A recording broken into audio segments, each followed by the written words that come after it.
दूसरा सवाल ये है कि जब हम रोजगार की बात करते हैं तो रेलवे को लेकर लोगों की उम्मीद रहती है कि रोजगार आएंगे। और जब पिछला जनरल इलेक्शन था उससे पहले एक तरीके से अभी 1,54,000 लोगों का रोजगार कंप्लीट हुआ है। 1,54,000 लोगों का 1.5 लाख लोगों का रोजगार अभी कंप्लीट हुआ है। एम्प्लॉयमेंट ऑर्डर्स मिल गए, लोगों का रजिस्ट्रेशन हो गया, आगे जॉब में अब उनके ट्रेनिंग के लिए लोग जाने लगे। जैसे ही प्रोसेस कंप्लीट हुआ, नेक्स्ट प्रोसेस चालू हुआ।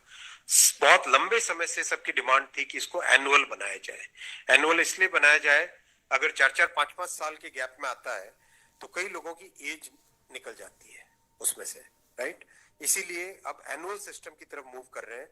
जनवरी में, अप्रैल में, जून में और अक्टूबर में, इन ये चार बड़े चंक है, एएलपी, टेक्निकल, नॉन टेक्निकल और ग्रुप लेवल 1, ये जो 4 बड़ी कैटेगरीज हैं, इन 4 बड़ी कैटेगरीज का साल में 4 हिस्से किए गए हैं कि जनवरी में स्टार्ट करें एक जो एएलपी का, दूसरा टेक्निकल स्टार्ट करें अप्रैल में, नॉन टेक्निकल स्टार्ट करें जून में और अक्टूबर में स्टार्ट करें लेवल 1, और ये साइकिल चलती रहे।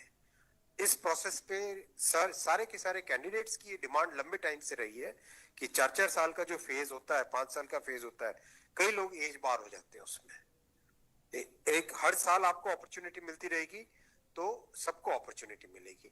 इस थिंकिंग के साथ आगे बढ़े, और इसी थिंकिंग और इसमें भी जितनी रिक्वायरमेंट थी उससे ज्यादा अभी नोटिफाई किया है। 1 साल के हिसाब से जो रिक्वायरमेंट है, 1 साल के हिसाब से अगर जैसे लोको पायलट का मैटर है, कितने लोग रिटायर होते हैं उससे ज्यादा लिए हैं, राइट। टेक्नीशियन का है तो टेक्नीशियन का जो अप्रैल के आसपास, अप्रैल से पहले निकल आएगा, क्योंकि हम लोग वो मॉडल कोड ऑफ कंडक्ट को भी अवॉइड करना चाहते थे, वरना नॉर्मल प्रोसेस में अप्रैल में निकलता है टेक्नीशियन का, पर मॉडल कोड ऑफ कोड को अवॉइड करने के लिए पहले निकाला है।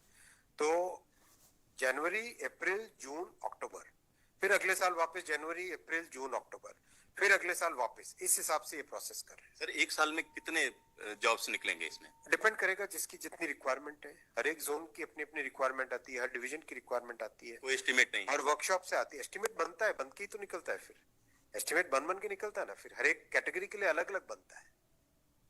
अभी 1.5 लाख लोगों को जॉब दिया।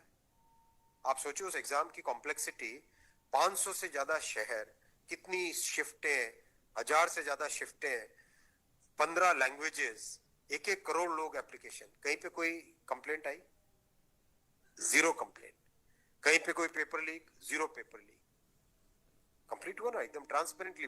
पार्लियामेंट में हमारी ऑपोजिशन के लोग, कांग्रेस के एक एमपी बोले कि आश्चर्यचकित है कि इतना बड़ा एग्जाम कैसे बिना कोई पेपर लीक के हो गया। तो एक उस चीज को भी तो देखो। Thank you sir.